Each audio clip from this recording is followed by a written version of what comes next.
नाजरीन, ये एक तस्वीर देखिए। आप तसव्वुर कर सकते हैं कि इस एक तस्वीर ने अरबों डॉलर्स की स्पोर्ट्स इंडस्ट्री को हिला के रख दिया था। क्या कागज के एक टुकड़े पर छपी सिर्फ एक तस्वीर दुनिया की अरबों डॉलर्स की स्पोर्ट्स इंडस्ट्री में जलजला ला सकती है? क्या एक मासूम बच्चे के हाथों में पकड़ी सुई नाइकी और एडिडास जैसे आलमी ब्रांड्स के गिरेबान तक पहुंच सकती है? ये बात है साल 1996 की, जब पूरे यूरोप पर फुटबॉल का बुखार सर चढ़कर बोल रहा था। दुनिया भर में करोड़ों शायकीन वर्ल्ड कप और यूरोपीय चैंपियनशिप के दीवाने हो रहे थे। लेकिन इन्हीं दिनों अमेरिका के मशहूर लाइफ मैगजीन में एक ऐसी तस्वीर शाया हुई जिसने खेलों की दुनिया के साथ साथ अमरीकी कांग्रेस के ईवानों को भी हिला कर रख दिया। ये तस्वीर थी पाकिस्तान के शहर सियालकोट के एक मासूम बच्चे तारिक की, जो सिर्फ 21 रुपए के एवज दिन रात बैठकर दुनिया का सबसे महंगा फुटबॉल सी रहा था। इस एक तस्वीर ने वो खलबली मचाई कि आलमी ब्रांड्स लरज उठे।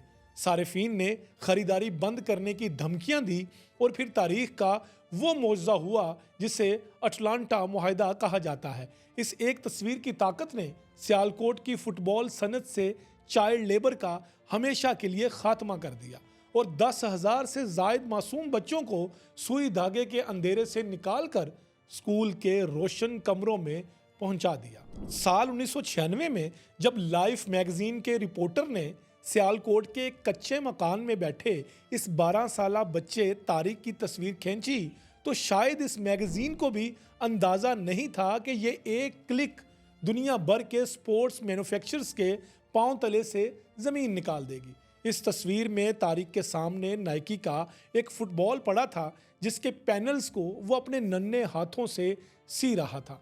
जब इस मजमून में तारिक की उजरत का जिक्र हुआ तो पूरी दुनिया शर्मिंदा हो गई। लाइफ मैगजीन ने इस तस्वीर को शाया किया और इसके साथ लिखा कि अमेरिका के ग्राउंड्स में जब बच्चे गोल करते हैं तो वो स्कोर होता है, जबकि पाकिस्तान में बैठा ये तारिक जिस फुटबॉल को सी रहा है उसके लिए ये गोल उसकी जिंदगी को बचाने का वाहिद जरिया है। इस मासूम बच्चे को उस वक्त एक फुटबॉल मुकम्मल सिलने के लिए सिर्फ 60 सेंट्स यानी करीबन 21 रुपए मिलते थे। दुनिया भर के खरीदार जो नाइकी और एडिडास के ब्रांड्स फुटबॉल के सैकड़ों डॉलर्स में खरीदते थे, उन्हें पता चला कि उनके पसंदीदा खेल के पीछे इन मासूम बच्चों के बचपन का खून छुपा हुआ है। इस तस्वीर के पब्लिक होते ही यूरोप और अमेरिका में एक तूफान खड़ा हो गया। नाइकी, एडिडास, एम्ब्रो और प्यूमा जैसे बड़े ब्रांड्स पर शदीद तनकीद शुरू हो गई। मगरबी ममालिक के सारिफीन ने कंपनियों की मसनूआत का बाइकआउट करने और ख़रीदारी बंद करने की धमकियां दे डाली। बात इतनी बढ़ गई कि यह मामला अमरीकी कांग्रेस के ईवानों तक जा पहुंचा, जहां पाकिस्तान में चाइल्ड लेबर पर बाकायदा बहस हुई। इस जबरदस्त आलमी दबाव के बाद नाइकी ने फौरी तौर पर सियालकोट में अपने मुकामी ठेकेदार का कॉन्ट्रैक्ट मनसूख कर दिया। दुनिया को यह वाज़ेह पैगाम मिल चुका था कि सियालकोट में बच्चों से काम करवा कर आलमी और कौमी कवानीन की संगीन खिलाफ वर्जी की जा रही है। उस वक्त के एक जायजे के मुताबिक सियालकोट में तकरीबन 7,000 बच्चे इस सनत से वाबस्ता थे। उनका मुस्तकबिल दांव पर लगा हुआ था। सियालकोट के कारीगरों और पाकिस्तान ने इस बहरान को एक तारीखी मौके में बदल दिया।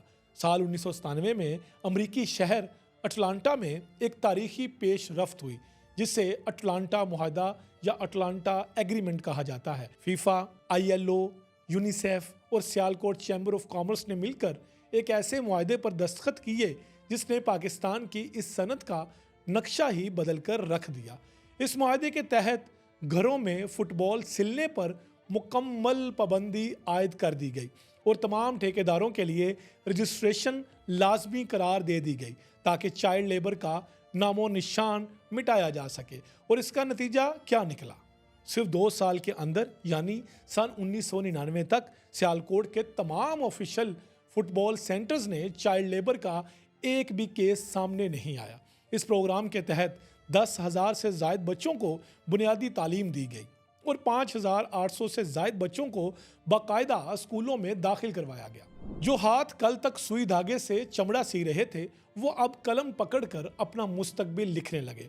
सियालकोट के इस बच्चे तारिक की कहानी हमें सिखाती है कि दुनिया में कोई भी अंधेरा इतना मुस्तकिल नहीं होता कि वह सुबह की पहली किरण को रोक सके।